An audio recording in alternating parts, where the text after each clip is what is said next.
केंद्र सरकार ने बुलाया संसद का विशेष सत्र। 18 सितंबर से 22 सितंबर के बीच संसद की 5 बैठकें होंगी।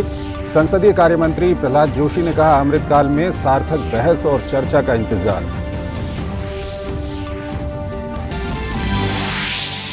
धारा 370 की सुनवाई के दौरान केंद्र सरकार ने सुप्रीम कोर्ट से कहा, सरकार जम्मू कश्मीर में किसी भी वक्त चुनाव कराने को तैयार। पूर्ण राज्य के दर्जे की बहाली पर हो रहा है काम। कहा, 2018 की तुलना में लगभग आधी हुई आतंकी वारदातें, 90% कम हुई घुसपैठ, लगभग खत्म हुई पत्थरबाजी।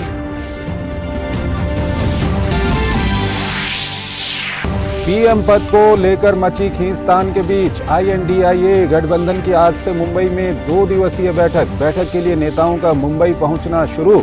महाराष्ट्र के सत्तारूढ़ राष्ट्रीय जनतांत्रिक गठबंधन की भी आज मुंबई में बैठक।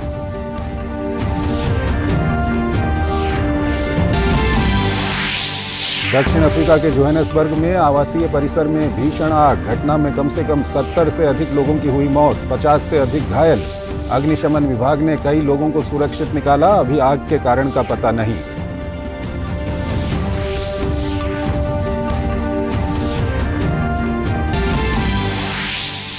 और एशिया कप क्रिकेट में आज श्रीलंका और बांग्लादेश के बीच होगी भिड़ंत। दोनों देश जीत के साथ प्रतियोगिता में करना चाहेंगे अच्छी शुरुआत।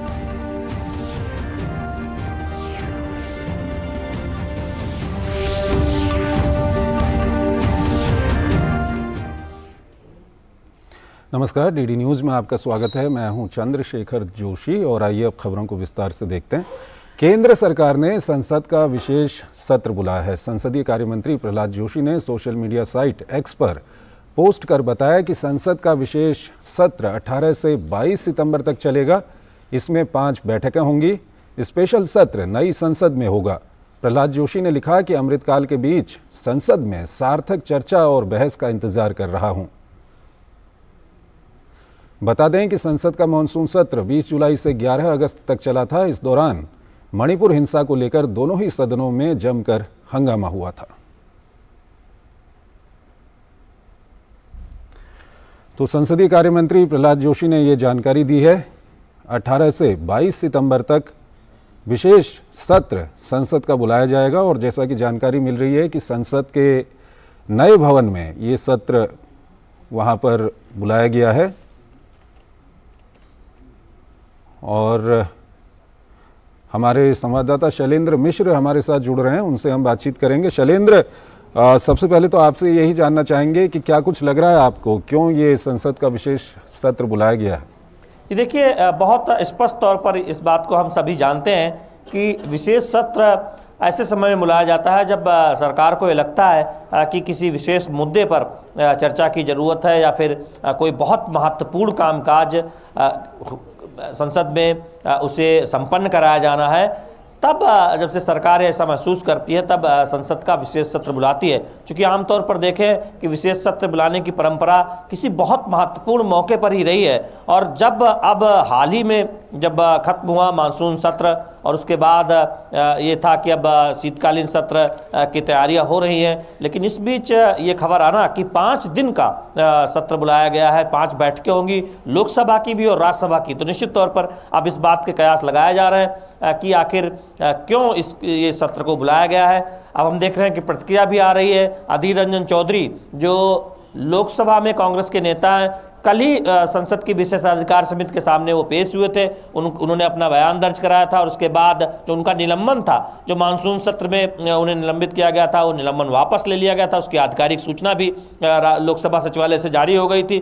उन्होंने कहा कि सरकार ये बताया कि इस तरह अचानक सत्र क्यों बुलाया। तमाम प्रतिक्रिया भी आ रही है, लेकिन निश्चित तौर पर जो संकेत मिल रहे हैं, जो सूत्र हमें जानकारी दे रहे हैं कि बहुत महत्वपूर्ण ये सत्र रहने वाला है, जैसा कि संसदीय कार्य मंत्री ने अपने ट्वीट में जानकारी दी है। हमारे साथ हमारे सहयोगी हैं ऋषि कुमार, हम उनसे जानेंगे। बहुत लंबे समय से संसद कवर करते रहे हैं। ऋषि जी, हम देखते हैं कि इतिहास रहा है विशेष सत्र बुलाने का, किन परिस्थितियों में बुलाया जाता है और क्या एक प्रक्रिया है, वही प्रक्रिया है जो सामान्य सत्र बुलाने में होती है या कोई विशेष प्रक्रिया अपनाई जाती है?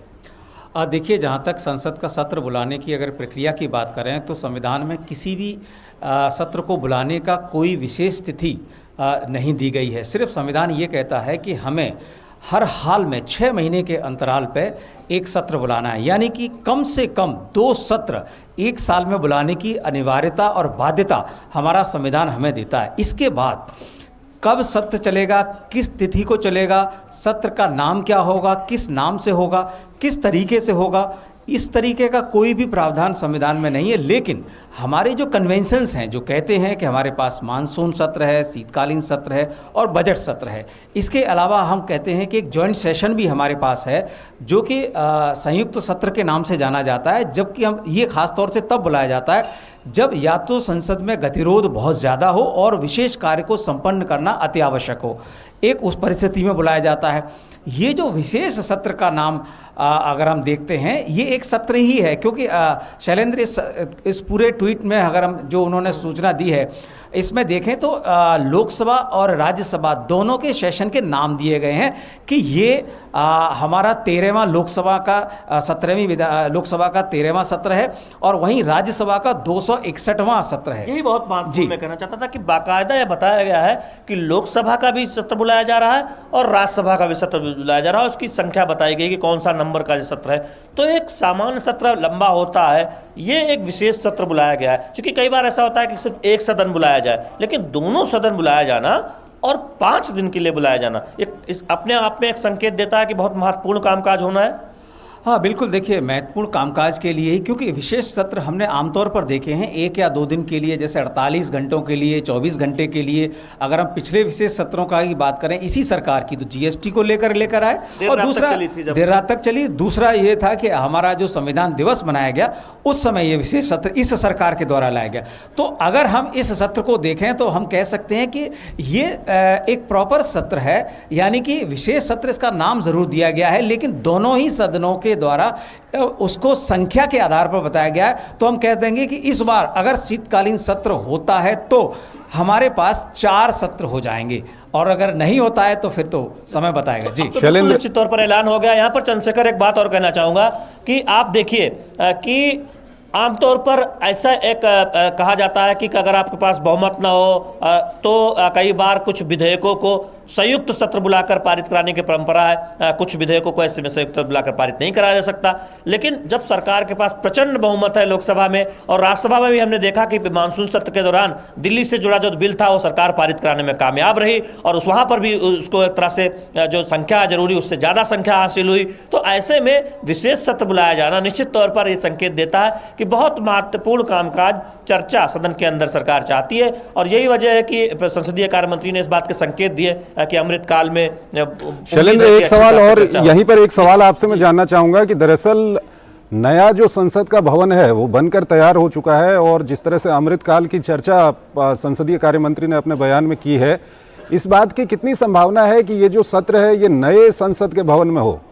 देखिए, इस बार में कयासबाजी लगाई जा रही है और लेकिन अंतिम तौर पर इसका कोई ऐलान नहीं किया गया है। चूँकि आप देखें तो संसद भवन की जो तस्वीर डाली गई है, जो मौजूदा पुराना संसद भवन है, उसके साथ ही साथ जो नया संसद भवन है यानी गेट नंबर 1 के सामने की एक तस्वीर डाली गई है। तो इस तरह के कयास लगाए जा रहे हैं कि नए संसद भवन में हो सकता है, लेकिन ये कहना अभी उचित नहीं होगा कि किस संसद भवन में ये सत्र होने जा रहा है। क्यों ऋषि जी, अभी आप देखें कि ये कहना कि किस संसद भवन में होगा, आई थिंक मुझे लगता है उचित नहीं होगा। हाँ बिल्कुल, अभी किस भवन में होगा ये अभी इसका खुलासा नहीं किया गया है। हालांकि तैयारियां अगर हम बात करें शैलेंद्र, जैसे हम लोगों ने देखा कि पार्लियामेंट प्रोसीडिंग कवर करने के लिए जो डाटा नई संसद के लिए जो नए पास बनाने को लेकर है वो प्रक्रिया तो पूरी कर ली गई है, लेकिन जब तक इसका ऐलान न कर दिया जाए तब तक इस पर कयास लगाना मेरे ख्याल से उचित नहीं होगा। लेकिन इतना ज़रूर है कि ये जो विशेष सत्र है 5 दिनों का है, तो सरकार एक एजेंडे के साथ, कामकाज के साथ ज़रूर आएगी, मुझे ऐसा लगता है। बिल्कुल, बहुत महत्वपूर्ण बात ऋषि ने कही है कि देखिए एक एजेंडे के साथ, एक कामकाज के उद्देश्य के साथ सरकार इस सत्र को लेकर आई है। आप दोनों लंबे समय से पार्लियामेंट कवर करते रहे हैं, पार्लियामेंट की जो प्रोसीडिंग्स होती हैं उसको काफ़ी अच्छी तरह से समझते हैं। सरकार इस सत्र को बुला रही है, तो कौन कौन से ऐसे कोई कामकाज हो सकते हैं जिन पर ये सत्र बुलाया गया हो? एक जो पत्रकार की हैसियत से एक आप कयास लगा सकते हैं। ऋषि, देखिए ऋषि से हमारे सहयोगी से पूछूंगा, लेकिन यहाँ पर आप देखें चंद्रशेखर कि आमतौर पर सत्र में क्या होता है। सत्र में प्रश्नकाल होता है, सत्र में शून्यकाल के दौरान सांसद अपने मुद्दे उठाते हैं और सरकार की तरफ से सबसे जरूरी होता है विधायी कामकाज। हमने देखा था कि मानसून सत्र में उतना अपेक्षित कामकाज, विधायी कामकाज नहीं हो पाया था, हालांकि बाद में बहुत प्रगति हुई। लेकिन जब स्पेशल सेशन बुलाया जाता है तो हम देखते हैं कि प्रश्नकाल नहीं होता है और किसी मुद्दे पर चर्चा होती है। तो ऋषि जी, कुछ विधायी कामकाज तो होगा, ये संकेत है कि कुछ बिल लाया जाएगा, ये संकेत तो मिल ही रहे हैं। हाँ बिल्कुल शैलेंद्र, जिस तरीके से अभी तक सूचना है हमें जो प्राप्त हो रही है कि प्रश्नकाल नहीं होगा। हम जानते हैं कि प्रश्नकाल के लिए एक प्रॉपर लंबी तैयारी है, कम से कम 2-2 महीने का समय चाहिए होता है कि जवाब देने होते हैं। दूसरी बात यह है कि जब दोनों राज्यसभा और लोकसभा दोनों को आहूत किया जा रहा है, बुलाया जा रहा है, तो एजेंडा ज़रूर होगा, बीएसी की बैठक के बाद ही ये स्पष्ट कर पाएंगे। लेकिन अगर आपको याद होगा इस सत्र के दौरान जिस तरीके से कामकाज प्रभावित हुआ शोर शराबा और हंगामे की वजह से, तो विपक्ष ने भी कई मुद्दों पर कहा कि आप क्यों नहीं विशेष सत्र बुला लेते, या कामकाज को अगर आप करने का इतनी ही आपको है। तो मुझे लगता है सरकार ने इसे एक चुनौती के रूप से, विपक्ष की चुनौती के रूप में भी हो सकता है लिया हो कि आप जब कह रहे थे कामकाज ही करना है, तो इसमें कामकाज भी एक एजेंडा हो सकता है कि कुछ महत्वपूर्ण विधेयकों को सरकार देश के सामने रखे, संसद के सामने रखे। लेकिन अमृतकाल को हमें नहीं भूलना होगा, जिसके के नाम पर यह सत्र बुलाया जा रहा है। इसी मुद्दे पर कि जो अमृतकाल में सार्थक चर्चा हो, यह कहा गया है संसदीय कार्य मंत्री की तरफ से, ऐसी उम्मीद है। और हम जानते हैं कि प्रधानमंत्री ने जब मानसून सत्र की शुरुआत हो रही थी, मीडिया से बातचीत करते हुए उन्होंने कहा था कि भारतीय संसद में जो बहस हो, चर्चा हो, उससे दुनिया भर में संदेश जाना चाहिए। तो बहुत महत्वपूर्ण है जब अमृतकाल के वर्ष में एक विशेष सत्र बुलाया गया है, और देखना होगा कि इसमें कितनी महत्वपूर्ण चर्चा होती है, कितना सार्थक संवाद होता है, जो एक तरह से देखें लंबे समय तक याद किया जाएगा। शुक्रिया आप दोनों का, बहुत बहुत शुक्रिया काफ़ी विस्तार से इसको हमारे दर्शकों तक पहुंचाने के लिए। और अब अगली खबर की ओर चलते हैं। आर्टिकल 370 से संबंधित सुनवाई के दौरान केंद्र सरकार ने सुप्रीम कोर्ट में कहा कि शांति स्थापना और कानून व्यवस्था के मामले में जम्मू कश्मीर एक नई इबारत लिख रहा है। केंद्र सरकार की ओर से सॉलिसिटर जनरल तुषार मेहता ने बताया कि 2018 की तुलना में 2023 में आतंकी वारदातों में 45.2% की कमी आई है। घुसपैठ की घटनाएं 90% कम हुई हैं और पत्थरबाजी खत्म हो चुकी है। सॉलिसिटर जनरल तुषार मेहता ने कहा कि सरकार जम्मू कश्मीर में किसी भी वक्त चुनाव कराने को तैयार है। उन्होंने कहा कि वोटर लिस्ट करीब करीब तैयार हो चुकी है और राज्य निर्वाचन आयोग और केंद्रीय चुनाव आयोग इस बारे में फैसला लेंगे। उन्होंने कहा कि डिस्ट्रिक्ट डेवलपमेंट काउंसिल के चुनाव पहले ही हो चुके हैं, अब जल्द ही पंचायत चुनाव कराए जाएंगे। तुषार मेहता ने बताया कि लेह हिल डेवलपमेंट काउंसिल के चुनाव भी हो चुके हैं और कारगिल के ये चुनाव सितंबर में होंगे। एसजी तुषार मेहता ने कहा कि 3 चुनाव अभी होने बाकी हैं।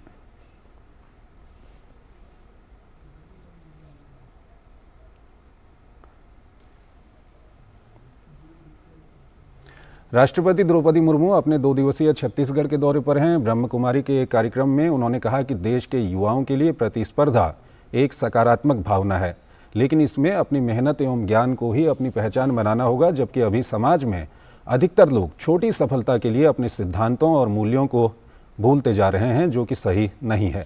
उन्होंने कहा कि मूल्य और कड़ी मेहनत ही सफलता की कुंजी है। प्रतिस्पर्धा एक सकारात्मक भाव है जिससे जीवन संवरता है। हार जीत तो जीवन का हिस्सा है। मुझे बहुत दुख होता है जो कुछ बच्चों ने कई कारणों से नकारात्मक भाव उत्पन्न हो जाते हैं और अपने आप को इस धरती से खुद को विदाई कर लेने का निश्चय ले लेते हैं। इस बात के अनेक उदाहरण हैं कि क्षणिक असफलता से भविष्य की सफलता निहित होती है। मेरी इस भावी पीढ़ी के परिवार के लोगों, दोस्तों, अध्यापकों और समाज से अपील है कि वे इन बच्चों की मानसिकता को समझकर इनकी सहायता करें। राष्ट्रपति द्रौपदी मुर्मू ने प्रतियोगी परीक्षा में शामिल छात्रों की आत्महत्याओं पर चिंता जताई। उन्होंने कहा कि हार जीत जिंदगी का हिस्सा है। उन्होंने समाज से ऐसे छात्रों की मानसिक अवस्था को समझकर सहारा बनने और हौसला देने का आह्वान किया। नीट की तैयारी करने वाले 2 विद्यार्थियों ने अपने जीवन, अपने सपने, अपने भविष्य का अंत कर दिया। कॉम्पिटिटिव एग्जाम के लिए पढ़ाई कर रहे बच्चों ने पिछले दिनों अपने आप को इस दुनिया से खुद को विदाई कर लिया। प्रतिस्पर्धा एक सकारात्मक भाव है जिससे जीवन संवरता है। हार जीत तो जीवन का हिस्सा है। मुझे बहुत दुख होता है जो कुछ बच्चों ने कई कारणों से नकारात्मक भाव उत्पन्न हो जाते हैं और अपने आप को इस तरीके से खुद को विदाई कर लेने का निश्चय ले लेते हैं। एक छोटा सा ब्रेक लेते हैं यहाँ पर। मलेरिया का कारण रुके हुए पानी में पैदा होने वाला एनोफिलीज मच्छर। आसपास पानी का जमाव नहीं तो मच्छर और मलेरिया भी नहीं। सिर दर्द, बदन दर्द, बुखार आदि लक्षण नजर आने पर स्वास्थ्य कर्मी से संपर्क करें। गर्भवती महिलाओं और बच्चों के लिए विशेष सावधानी जरूरी है। इलाज में देरी से मलेरिया जानलेवा भी हो सकता है। सरकारी अस्पतालों में मलेरिया की जांच व इलाज मुफ्त है। स्वागत है आपका ब्रेक के बाद। उत्तरी मैसिडोनिया गणराज्य के विदेश मंत्री बुजर उस्मानी 3 दिनों की भारत यात्रा पर दिल्ली पहुंचे। उन्होंने भारतीय विदेश मंत्री एस जयशंकर से हैदराबाद हाउस में मुलाकात की। भारत के उत्तरी मैसिडोनिया के साथ घनिष्ठ और मैत्रीपूर्ण संबंध हैं।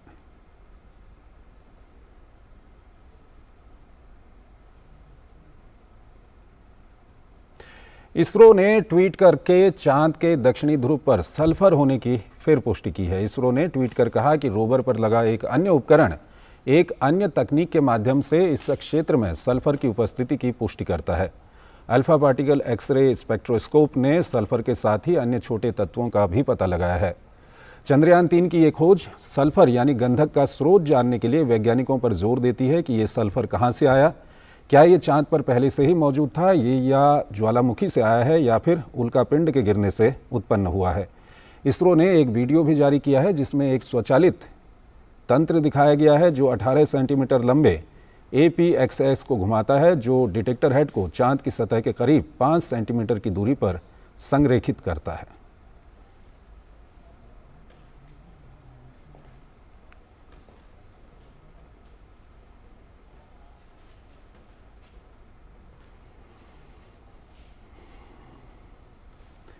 चंद्रयान का प्रज्ञान रोवर चंद्रमा की सतह पर चांद के रहस्यों की खोज में लगा हुआ है। विक्रम लैंडर के कैमरे ने रोवर के मुड़ने का वीडियो कैद किया।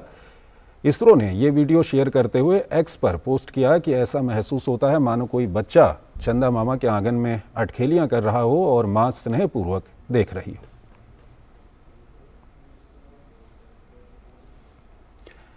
बीजेपी के राष्ट्रीय प्रवक्ता सैयद जफर इस्लाम ने आज प्रेस वार्ता में कहा कि देश की अर्थव्यवस्था और भारत पर्यायवाची हो गए हैं। उन्होंने कहा कि आज दुनिया में 2 ही बातों की चर्चा हो रही है, एक चंद्रयान 3 की सुरक्षित लैंडिंग की और दूसरी भारत की अर्थव्यवस्था की। देश की अर्थव्यवस्था और भारत ऐसा लगता है सिनोनिम है। चाहे दुनिया में किसी कोने में भी चले जाइए, किसी कोने में भी दुनिया के चले जाइए, तो वहाँ आज 2 ही बातें हो रही हैं। भारत ने चंद्रयान की जो सफलता है भारत का, उसके बारे में पूरे दुनिया में चर्चा है। जो सेफ लैंडिंग और बहुत बड़ी सफलता है, उसके बारे में दुनिया में बहुत चर्चा है। और दूसरी भारत की अर्थव्यवस्था के बारे में बहुत चर्चा है। बीजेपी के राष्ट्रीय प्रवक्ता ने कहा कि पिछले कुछ सालों में प्रधानमंत्री नरेंद्र मोदी के नेतृत्व में कुछ कड़े फैसले लिए गए हैं, जिसकी बदौलत देश की अर्थव्यवस्था काफी मजबूत हो गई है।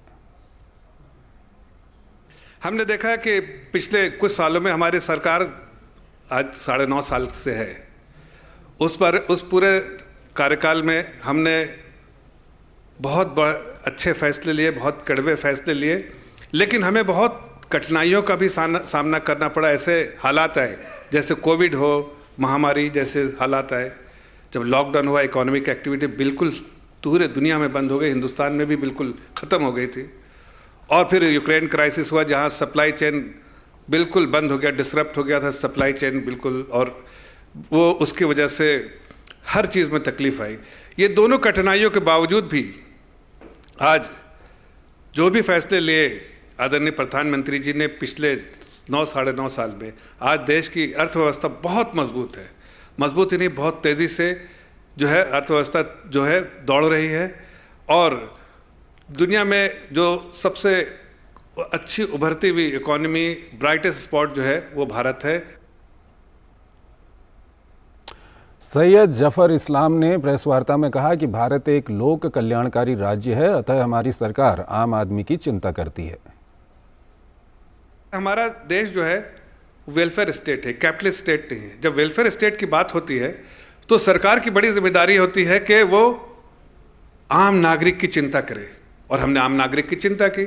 उसके अंतर्गत चाहे वो छत देने के, जिसके पास छत नहीं था छत दिया, जिसके पास पानी बिजली कनेक्शन नहीं था बिजली कनेक्शन दिया, सड़कें बनवाई, रोड बनवाई, इंफ्रास्ट्रक्चर, फिजिकल इंफ्रास्ट्रक्चर गांव में बनवाया, हर तरह की वो सुविधाएं देने की कोशिश की। इसलिए कि हमारा लक्ष्य था आदरणीय प्रधानमंत्री जी का कि हमें देश को आगे करना है, देशवासियों को आगे करना है।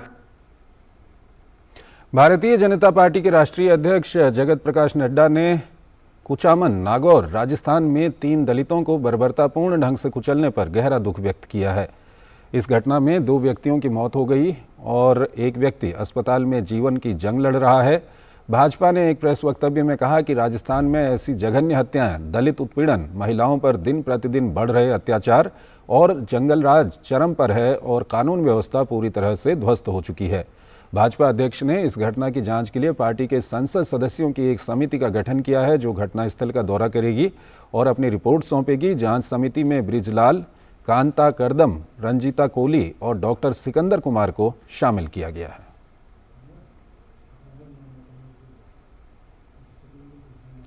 प्रधानमंत्री पद के चेहरे पर मची आपसी खींचतान के बीच महाराष्ट्र की राजधानी मुंबई में विपक्षी गठबंधन नेशनल डेवलपमेंट इंक्लूसिव अलायंस की बैठक होने वाली है। बैठक के लिए विपक्ष के नेताओं का मुंबई पहुंचना शुरू हो गया है। इससे पहले शिवसेना उद्धव गुट ने एयरपोर्ट और मीटिंग वाली जगह के बाहर भगवा झंडे लगाए गए। इस बैठक में गठबंधन के संयोजक का नाम तय करने के अलावा समन्वय समिति का गठन किए जाने की उम्मीद है। हालांकि प्रधानमंत्री पद को लेकर मची खींचतान के बीच इस राजनीतिक गठबंधन के भविष्य पर गंभीर सवाल उठने लगे हैं। मुंबई बैठक से पहले ही विपक्षी गठबंधन में शामिल तमाम दलों में पीएम पद के लिए दावेदारी पेश करने की होड़ दिखी। पटना और बेंगलुरु के बाद मुंबई में विपक्षी गठबंधन की ये तीसरी बैठक है। सूत्रों के मुताबिक मल्लिकार्जुन खड़गे को गठबंधन के अध्यक्ष पद के लिए प्रस्तावित किए जाने की संभावना है। इसके साथ ही संयोजक पद के लिए नीतीश कुमार और ममता बनर्जी के बीच मुकाबला है।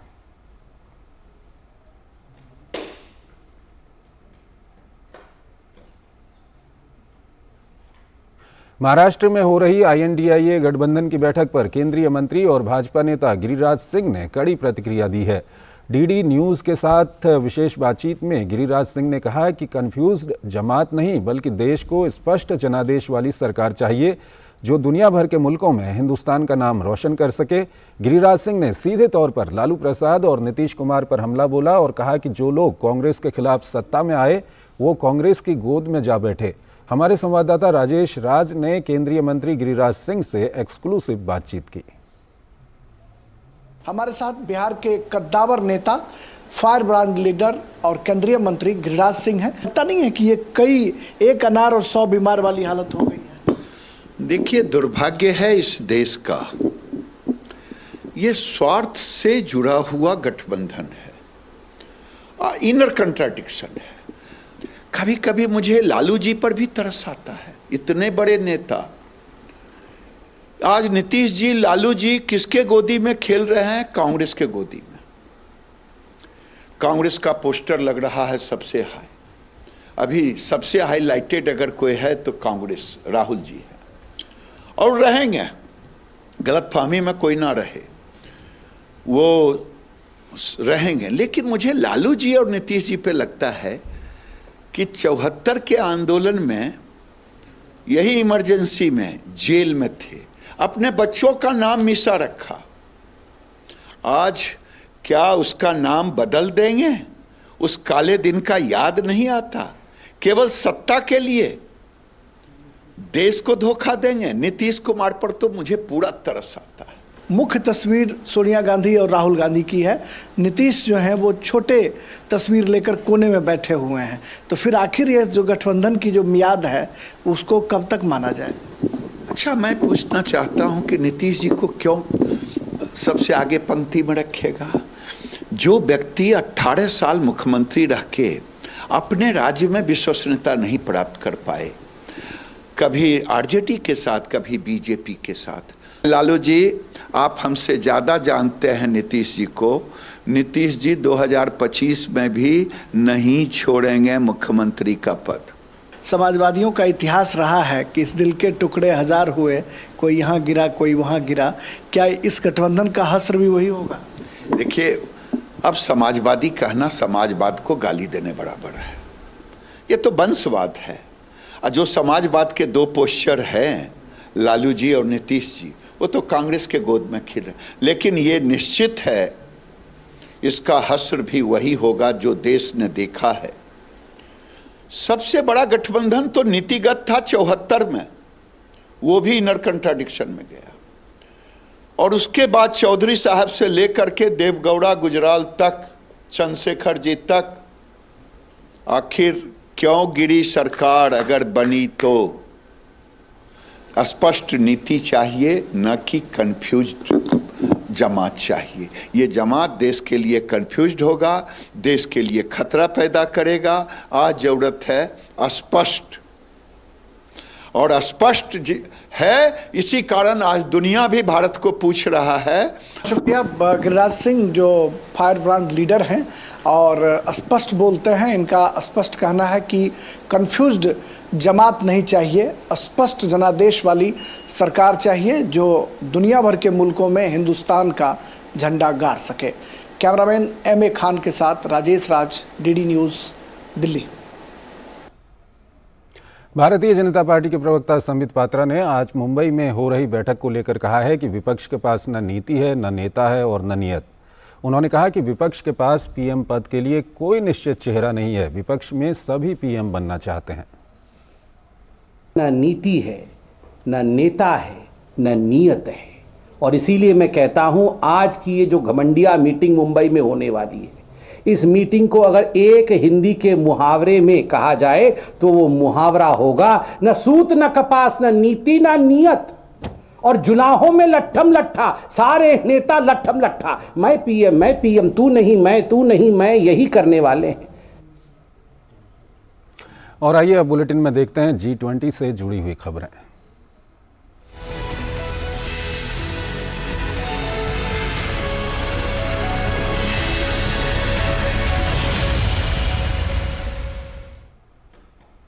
विदेश मंत्री डॉक्टर एस जयशंकर ने कहा है कि विश्व को भारत के वसुधैव कुटुंबकम पर पूरा भरोसा है। उन्होंने कहा कि भारत की ये धारणा दुनिया के लिए नारा मात्र नहीं है, बल्कि इससे देश के व्यवहार का परिचय मिलता है।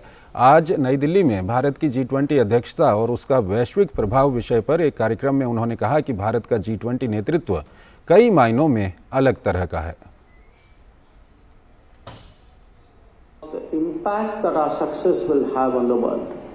The second point I'm making you is how we are today, the generosity of India.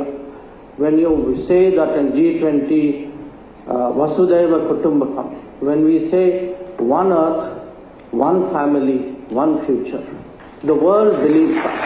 They do not think this is an empty slogan made for a conference. They actually have seen in the behavior of India. विदेश मंत्री doctor S Jaishankar ने कहा कि भारत ने इस समूह की बागडोर ऐसे समय संभाली है जबकि आर्थिक, तकनीकी और डिजिटल प्रगति और प्रतिभा क्षेत्र में विश्व स्तर पर भारत की उपलब्धियों को स्वीकार किया गया है। That topic of conversation was the Chandrayaan landing. And the most, to me, I mean, one was, it's like you feel you are on a big stage, something big has happened in your country, you're already like little bit walking a little bit taller and higher. But the greatest satisfaction for me that day was this sense from all the leaders that India has done it, but we, the leaders of Africa, of Latin America, of Asia, we also see this as something as motivating, as it is your success, but we also feel somewhere it is our success. और इस सब के बीच G20 को लेकर कड़ी सुरक्षा तैयारियां जारी हैं। दिल्ली पुलिस ने सुरक्षा तैयारियों को लेकर अभ्यास किया, जिसके तहत होटल की छत पर हेलीकॉप्टर को लैंड कराने का अभ्यास किया गया।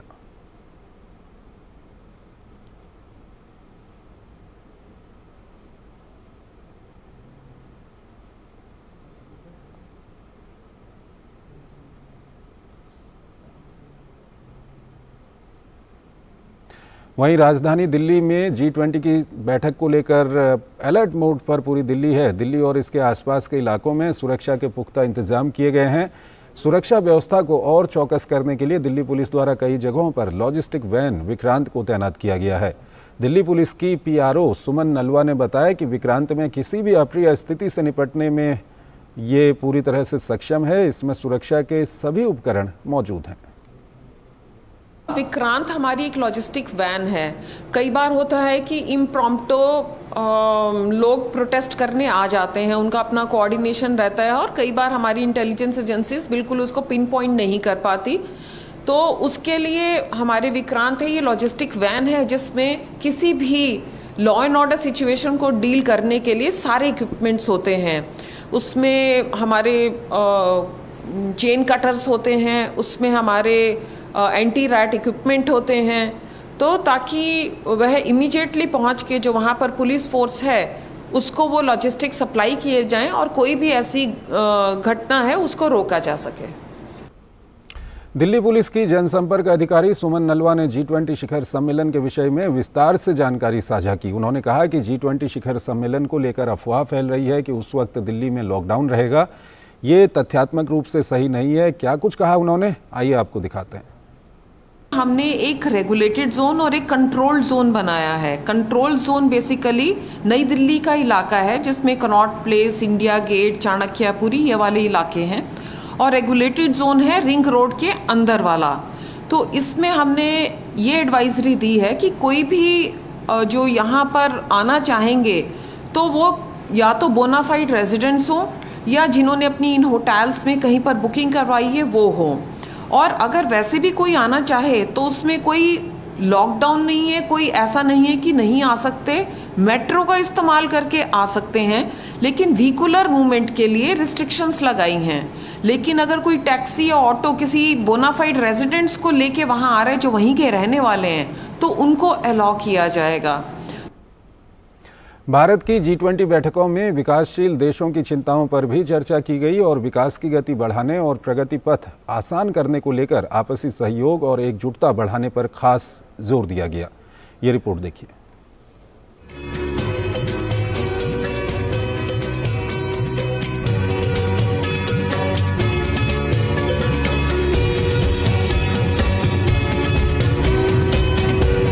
भारत ने G20 की अध्यक्षता के दौरान विकासशील देशों की आवाज और चिंताओं को भी मजबूती के साथ रखा है। इसमें अफ्रीका से अब तक की सबसे ज्यादा भागीदारी देखने को मिली।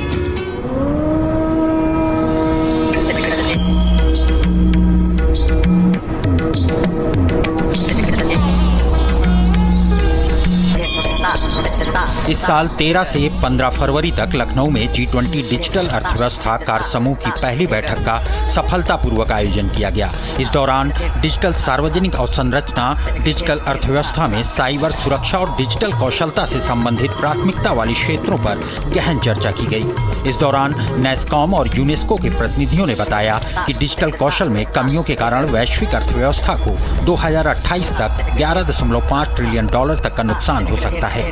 इसमें G20 सदस्य देशों और 8 अतिथि देशों ने चर्चा में हिस्सा लिया। ITU, UNDP, OECD, यूनेस्को और विश्व बैंक जैसे अंतर्राष्ट्रीय संगठनों ने ज्ञान भागीदारी के रूप में हिस्सा लिया।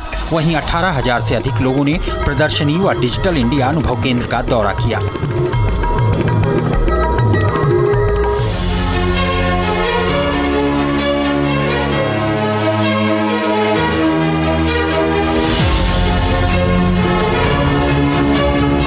G20 के वित्त मंत्रियों एवं केंद्रीय बैंक गवर्नरों, FMCBG की पहली बैठक और वित्त एवं केंद्रीय बैंक के प्रतिनिधियों FCBD की दूसरी बैठक इस साल 22 से 25 फरवरी के दौरान बेंगलुरु में आयोजित की गई।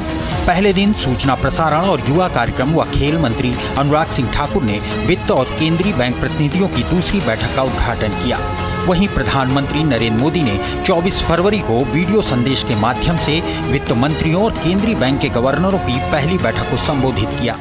I would urge that your discussions should focus on the most vulnerable citizens of the world. Only by creating an inclusive agenda will the global economic leadership win back the confidence of the world.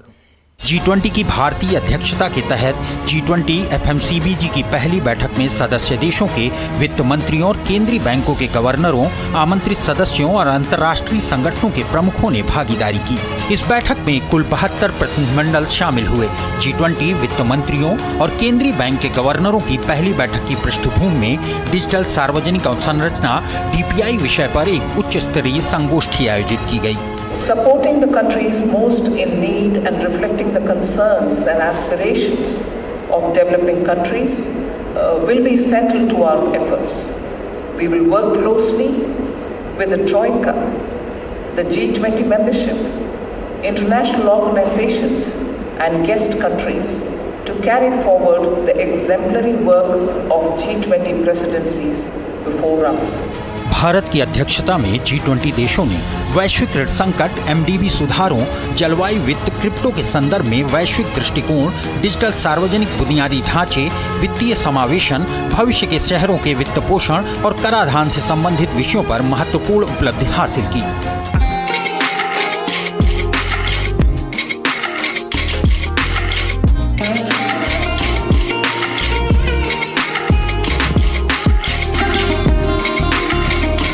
संस्कृति मंत्रालय ने इस साल 22 से 25 फरवरी तक मध्य प्रदेश के खजुराहो में संस्कृति कार्य समूह की पहली बैठक का आयोजन किया। भारत की G20 संस्कृति ट्रैक कल्चर फॉर लाइफ के विचार पर आधारित रहा, यानी सतत जीवन के लिए एक अभियान के तौर पर पर्यावरण के प्रति जागरूक जीवन शैली। खजुराहो के लिए सांस्कृतिक संपदा का संरक्षण और बहाली को थीम रखा गया।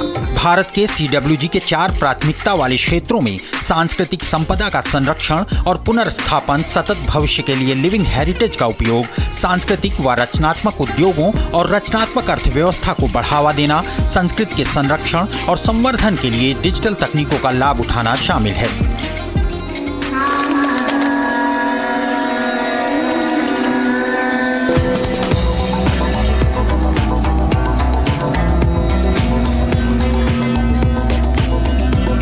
भारत ने हरियाणा के गुरुग्राम में आयोजित G20 देशों के भ्रष्टाचार रोधी कार्य समूह की पहली बैठक के दौरान G20 देशों से भगोड़े आर्थिक अपराधियों के तेजी से प्रत्यर्पण और उनकी संपत्ति की वसूली के लिए बहुपक्षीय कार्रवाई करने का आह्वान किया। केंद्रीय मंत्री डॉक्टर जितेंद्र सिंह ने बताया कि प्रधानमंत्री नरेंद्र मोदी ने एक विकसित भारत के लिए एक ऐसे प्रशासनिक इकोसिस्टम को विकसित करने की परिकल्पना की है जिसमें भ्रष्टाचार के प्रति जीरो टॉलरेंस हो।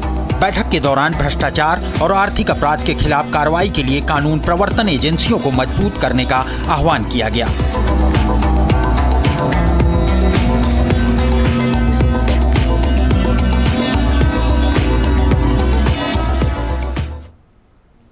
भारत की G20 मेजबानी में भारत के युवा कलाकारों को भी अपनी प्रतिभा दिखाने का अवसर मिल रहा है। दिल्ली की ग्लास और सिरेमिक आर्टिस्ट नेहमत की कला G20 समिट के लिए भारत आए विभिन्न देशों के डेलीगेट्स के होटल में नजर आएगी।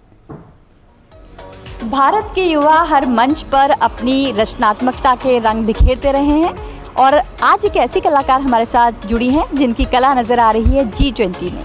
हमारे साथ है नेहमत। नेहमत, बहुत बहुत स्वागत है आपका DD न्यूज़ पर। नेहमत, G20 में आपकी कौन सी कला के रंग बिखर रहे हैं? जी, तो G20 में मैंने बहुत सारे इंस्टॉलेशंस बनाए हैं सेरामिक्स में। तो जो सारे हमारे दिल्ली के फूल हो गए, गुलमोहर, चंपा, जामुन का फूल, बैंगन के फूल, तो इन सब के हमने सेरामिक्स में बहुत सुंदर सुंदर बुकेज बनाए हैं जो परमानेंट इंस्टॉलेशंस के तरीके से है, जो होटल ली मेरिडियन दिल्ली जनपद में लगेंगे, जहाँ पे हमारे बहुत सारे डेलीगेट्स रहेंगे।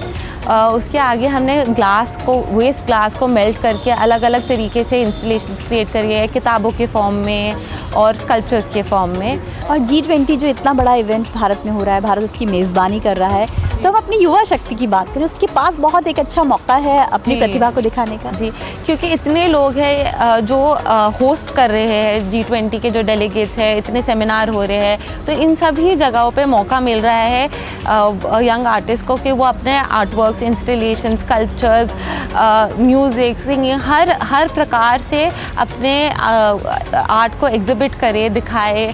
तो ये बहुत अच्छा मौका है हमारे लिए। नेहमत, एक तो होता है रिसाइकलिंग, जी, और आपकी कला बढ़ावा दे रही है अपसाइकलिंग को, उसके बारे में बताइए। तो रिसाइकलिंग ये होता है कि हम कोई भी, जैसे मैं वेस्ट ग्लास को लेती हूँ, कि हम वेस्ट ग्लास को पूरा उसको क्रश करके, चूरा करके, फिर से मेल्ट करके, उसमें बहुत एनर्जी कंजम्पशन लगता है, उसमें 1300 डिग्री तक हमें शीशे को मेल्ट करना पड़ता है, उसी के बाद वो रिसाइकल होता है।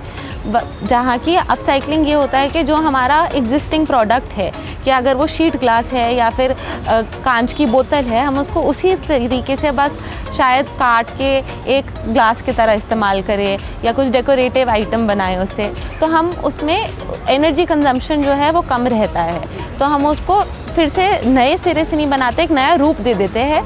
एक पंथ दो काज नहीं 100 काज कर रही हैं नेहमत, ना केवल अपनी कला को बढ़ावा दे रही हैं बल्कि इको फ्रेंडली जो लाइफस्टाइल है उसको भी बढ़ावा दे रही हैं। नेहमत, बहुत बहुत शुक्रिया डीडी न्यूज़ पर हमसे बात करने के लिए।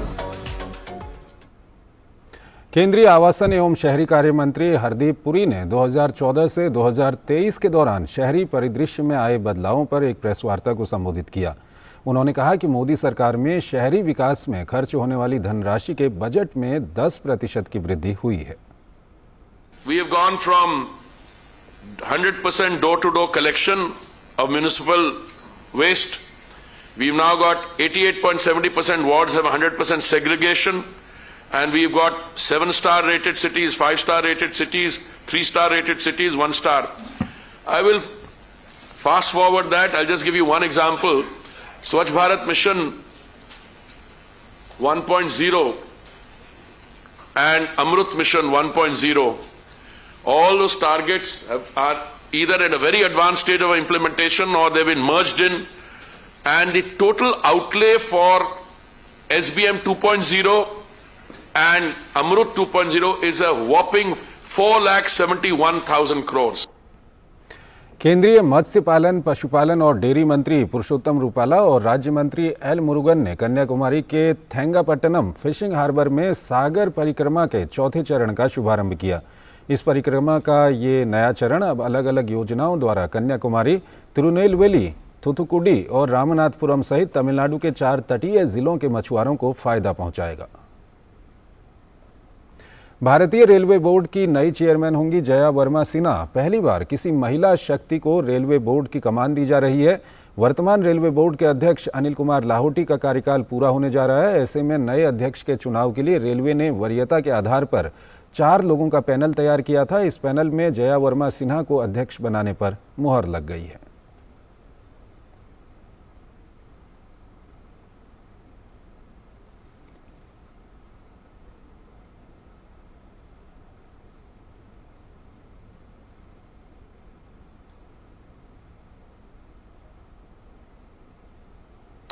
केंद्र की रोजगार प्रोत्साहन योजना आत्मनिर्भर भारत रोजगार योजना ने अपने प्रारंभिक रोजगार सृजन लक्ष्यों को पार कर लिया है, जो कोविड-19 महामारी के दौरान रोजगार सृजन और रिकवरी को बढ़ावा देने में इसकी सफलता को दर्शाता है। तो आज के न्यूज़ लेंस में बात इसी योजना की।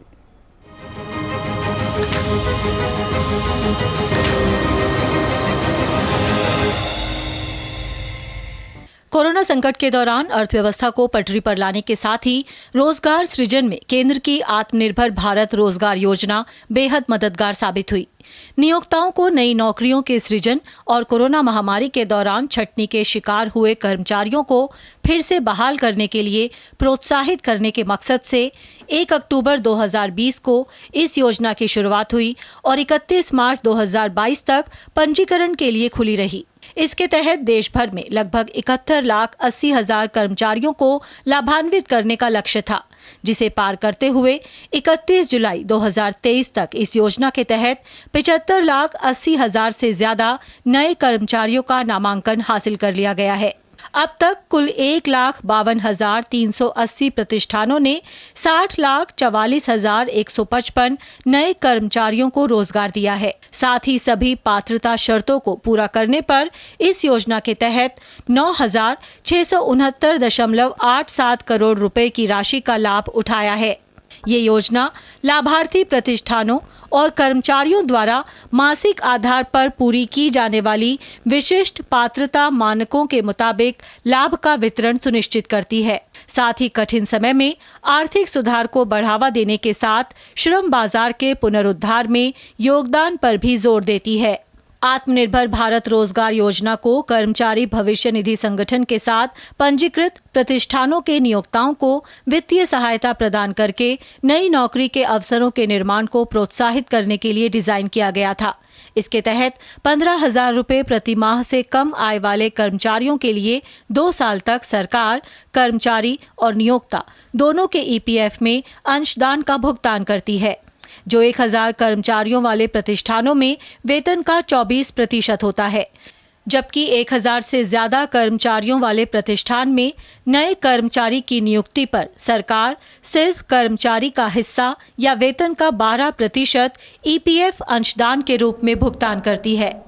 रोजगार सृजन सरकार की प्राथमिकता में शामिल है और सरकार ने इसके लिए कई कदम उठाए हैं। Bureau report, DD news.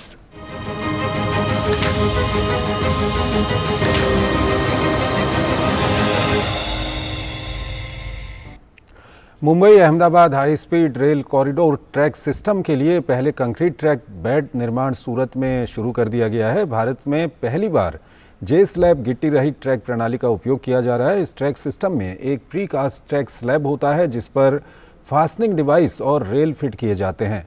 ये स्लैब आरसी ट्रैक बेड पर टिका होता है जिसकी मोटाई लगभग 300 मिलीमीटर होती है और इसे वायाडक्ट टॉप पर अप और डाउन ट्रैक लाइनों के लिए साइट पर बनाया जाता है। कर्नाटक में किसानों के एक समूह ने तमिलनाडु को कावेरी नदी का पानी देने के विरोध में बुधवार रात विरोध प्रदर्शन किया। मांड्या जिले में किसानों ने देर रात कावेरी जल विनियमन समिति के अंतरिम आदेश के पास होने पर प्रदर्शन किया। इस आदेश के तहत कर्नाटक को 2 सितंबर तक अगले 15 दिनों के लिए तमिलनाडु को प्रतिदिन 5,000 क्यूसेक पानी छोड़ने के लिए कहा गया है। दरअसल तमिलनाडु कावेरी का पानी छोड़ने को लेकर सुप्रीम कोर्ट चला गया है। कोर्ट तमिलनाडु की दायर की गई याचिका पर कर्नाटक को पानी छोड़ने का निर्देश देने पर सुनवाई करेगा। वहीं कर्नाटक के मुख्यमंत्री सिद्धारमैया ने कहा है कि हम पानी छोड़ने का जोखिम नहीं उठा सकते क्योंकि पानी छोड़ने से जलाशय खाली हो जाएंगे और पीने के पानी की किल्लत हो जाएगी। अडानी समूह ने organised crime and corruption reporting project के उन आरोपों को खारिज किया जिसमें प्रवर्तक परिवार के साझेदारों से जुड़ी विदेशी इकाइयों के जरिए अडानी समूह के शेयरों में करोड़ों डॉलर के निवेश की बात कही गई थी। जॉर्ज सोरोस और रॉकफेलर ब्रदर्स फंड द्वारा वित्त पोषित संगठन ने ऐसे समय में आरोप लगाए हैं जब कुछ महीने पहले अमेरिकी वित्तीय शोध एवं निवेश कंपनी हिंडनबर्ग ने अडानी समूह पर बही खातों में धोखाधड़ी और शेयरों के भाव में गड़बड़ी के साथ विदेशी इकाइयों के अनुचित उपयोग का आरोप लगाया था। इन आरोपों के बाद समूह के शेयरों में बड़ी गिरावट आई थी।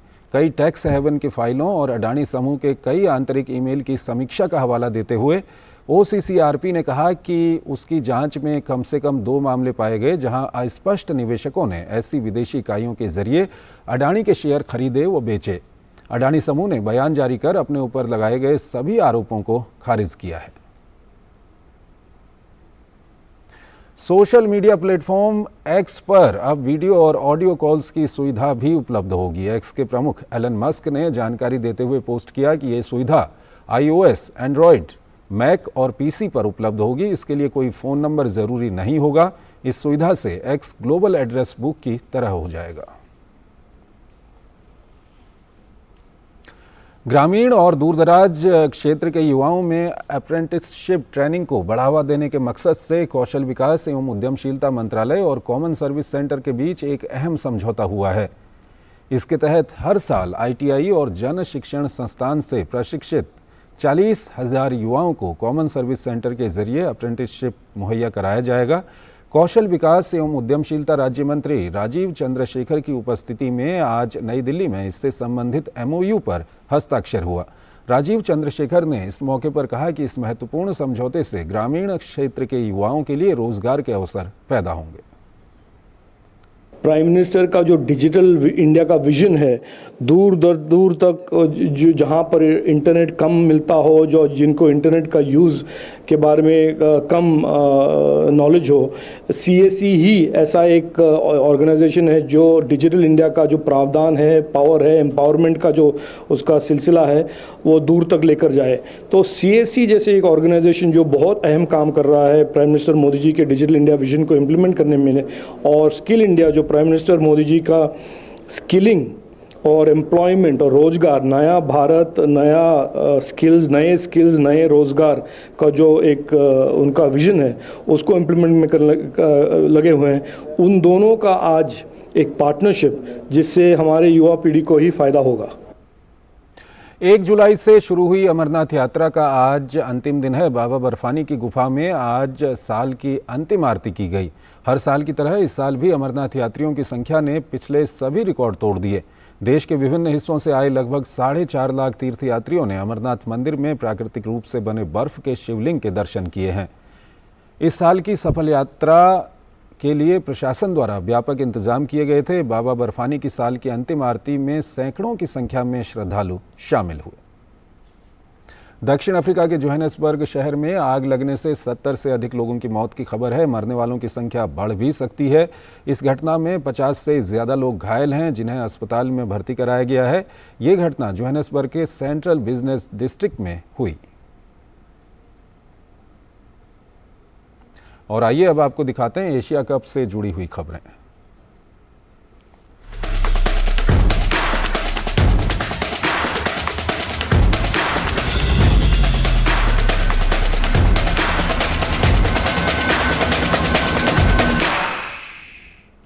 एशिया कप के दूसरे मैच में आज कैंडी के पल्लेकल इंटरनेशनल क्रिकेट स्टेडियम में बांग्लादेश और श्रीलंका के बीच भिड़ंत होगी। दोनों टीमें एक अच्छी शुरुआत के लिए उत्सुक होंगी।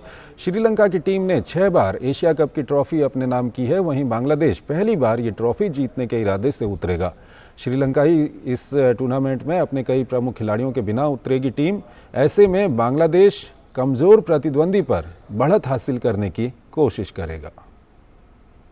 एशिया कप के पहले मुकाबले में पाकिस्तान का सामना नेपाल से था। पाकिस्तान ने इस मैच में नेपाल को 238 रन के बड़े अंतर से हरा दिया। पहले बल्लेबाजी करते हुए पाकिस्तान के कप्तान बाबर आजम और इफ्तिखार अहमद ने शतकीय पारी खेली। पाकिस्तान ने 50 ओवर में 6 विकेट पर 342 रन बनाए। बाबर 151 रन बनाकर आउट हुए, वहीं इफ्तिखार ने 109 रन की नाबाद पारी खेली। इन दोनों ने 5वें विकेट के लिए 214 रन की साझेदारी निभाई, जो एशिया कप में किसी भी विकेट के लिए तीसरी सबसे बड़ी साझेदारी है। इंग्लैंड ने बुधवार को T20 सीरीज के पहले मुकाबले में न्यूजीलैंड को 7 विकेट से हरा दिया। आसान जीत के साथ ही मेज़बान टीम इंग्लैंड ने 4 मैचों की T20 सीरीज में 1-0 की बढ़त बना ली है। इंग्लिश टीम की ओर से शीर्ष क्रम के बल्लेबाज डेविड मलान ने अर्धशतकीय पारी खेलते हुए टीम को जीत दिलाई। न्यूजीलैंड ने पहले खेलते हुए 20 ओवर में 139 रन का स्कोर बनाया, जिसके जवाब में इंग्लैंड ने 14 ओवर में ही सिर्फ 3 विकेट खोकर लक्ष्य हासिल कर लिया। इंग्लैंड की ओर से 3 विकेट लेने वाले ब्राइडन कार्स को प्लेयर ऑफ द मैच चुना गया। ऑस्ट्रेलिया क्रिकेट टीम ने डरबन में खेले गए T20 सीरीज के पहले मुकाबले में दक्षिण अफ्रीका को 111 रन से हरा दिया है। ऑस्ट्रेलिया ने इस मुकाबले को लगभग एक तरफा अंदाज में जीतते हुए सीरीज की शानदार शुरुआत की है। ऑस्ट्रेलिया ने पहले खेलते हुए 20 ओवर में 226 रन बनाए थे। टीम के लिए कप्तान मिचेल मार्श ने नाबाद 92 रन और टिम डेविड ने 64 की शानदार पारी खेली। लक्ष्य का पीछा करते हुए दक्षिण अफ्रीका टीम केवल 115 रन ही बना सकी और 111 रन से मुकाबला हार गई। इस मुकाबले में ऑस्ट्रेलिया की ओर से युवा गेंदबाज तनवीर संघा ने अपने T20 अंतर्राष्ट्रीय करियर में डेब्यू करते हुए 31 रन देकर 4 बल्लेबाजों को अपना शिकार बनाया। US ओपन का तीसरा दिन रोमांच से भरा रहा। एक और जहां जोकोविच, इगा श्वांतेक और कोको गॉफ ने तीसरे दौर में प्रवेश किया, वहीं Casper Ruud, Stefanos Tsitsipas, Victoria Azarenka और पेत्रा क्वितोवा हारकर प्रतियोगिता से बाहर हो गए।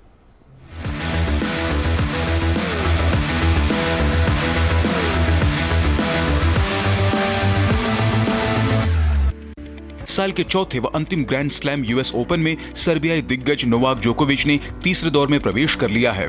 पुरुष एकल वर्ग के दूसरे दौर में जोकोविच ने स्पेन के गैर वरीय खिलाड़ी को 6-4, 6-1, 6-1 से हराया। 5वीं वरीयता प्राप्त कैस्पर रूड दूसरे दौर के मुकाबले में चीन के झांग झिझेन से 5 सेटों में हारकर यूएस ओपन से बाहर हो गए। पिछले साल के फाइनलिस्ट रूड झिझेन से 4-6, 7-5, 2-6, 6-0, 6-2 से हार गए, जो ग्रैंड स्लैम में शीर्ष 5 वरीयता प्राप्त खिलाड़ी को बाहर करने वाले पहले पुरुष चीनी खिलाड़ी हैं। वहीं 7वीं वरीयता प्राप्त ग्रीस के स्टेफनोस सित्सिपास को यूएस ओपन के दूसरे दौर में उलटफेर का शिकार होना पड़ा है। सित्सिपास को कनाडा के 128वीं वरीयता प्राप्त खिलाड़ी डोमिनिक स्टीफन स्ट्राइकर ने 5 सेट तक चले मुकाबले में 7-5, 6-7, 6-7, 7-6, 6-3 से मात दी। अमेरिका के फ्रांसिस टियाफो ने यूएस ओपन के दूसरे दौर में जीत हासिल करते हुए अगले राउंड में जगह बना ली है। 10वीं वरीयता प्राप्त अमेरिकी खिलाड़ी ने ऑस्ट्रिया के स्टीफन ऑफनर को 6-3, 6-1, 6-4 से हराया। अमेरिका के 14वीं वरीयता प्राप्त टॉमी पॉल ने यूएस ओपन के अगले दौर में प्रवेश कर लिया है। टॉमी पॉल ने दूसरे दौर के मुकाबले में रूस के रोमन सफीउलिन को 5 सेट तक चले मुकाबले में 3-6, 2-6, 6-2, 6-4, 6-3 से हराने में सफलता पाई। ऑस्ट्रिया के डोमिनिक थीम को यूएस ओपन के दूसरे दौर में हार का सामना करना पड़ा है। थीम को अमेरिका के बेन शेल्टन ने हराया। स्पेन के एलेजांद्रो डेविडोविच फोकिना ने भी दूसरे दौर की बाधा को पार कर लिया है। दूसरे राउंड में फोकिना का सामना अर्जेंटीना के खिलाड़ी से था, जिनको उन्होंने 6-1, 6-4, 6-3 से हराने में सफलता पाई। महिला एकल वर्ग में विश्व नंबर 1 खिलाड़ी इगा स्वांतेक ने दूसरे दौर की बाधा को पार कर लिया है। दूसरे दौर में स्वांतेक ने ऑस्ट्रेलिया के खिलाड़ी को 6-3, 6-4 से मात दी। 6वीं वरीयता प्राप्त अमेरिका की कोको गॉफ ने यूएस ओपन के तीसरे दौर में प्रवेश कर लिया है। कोको गॉफ ने दूसरे दौर के मुकाबले में रूस के खिलाड़ी को 6-3, 6-2 से हराने में सफलता पाई। चेक गणराज्य की कैरोलिना मुचोवा ने भी यूएस ओपन के अगले दौर में जगह बना ली है। 10वीं वरीय कैरोलिना ने पोलैंड के खिलाड़ी को सीधे सेट्स में 6-3, 6-3 से हराया। 18वीं वरीयता प्राप्त बेलारूस की विक्टोरिया अजारेंका को यूएस ओपन के दूसरे दौर में हार का सामना करना पड़ा है। अजारेंका को चीन की झूलिन ने 6-3, 6-3 से हराने में सफलता पाई। कजाकिस्तान की एलेना रायबाकिना ने यूएस ओपन के तीसरे दौर में जगह बना ली है। दूसरे दौर में रायबाकिना का सामना ऑस्ट्रेलिया की अजला टोमलजनोविच से था, जिसमें रायबाकिना को वॉक ओवर मिला और उन्होंने अगले दौर में प्रवेश कर लिया। चेक गणराज्य की 11वीं वरीयता प्राप्त खिलाड़ी पेट्रा क्वितोवा दूसरे दौर में हारकर यूएस ओपन से बाहर हो गई है। क्वितोवा को डेनमार्क की गैर वरीय कैरोलीन वोजनियाकी ने 7-5, 7-6 से मात दी। भारत के रोहन बोपन्ना और ऑस्ट्रेलिया के मैथ्यू एब्डेन ने क्रिस्टोफर ओकनेल और अलेक्जेंडर वुकीक की ऑस्ट्रेलियाई जोड़ी को हराकर यूएस ओपन के पुरुष युगल के दूसरे दौर में प्रवेश कर लिया है। बोपन्ना और एब्डेन ने पहले दौर में ऑस्ट्रेलियाई जोड़ी को 6-4, 6-2 से हराया। Sports desk, DD news.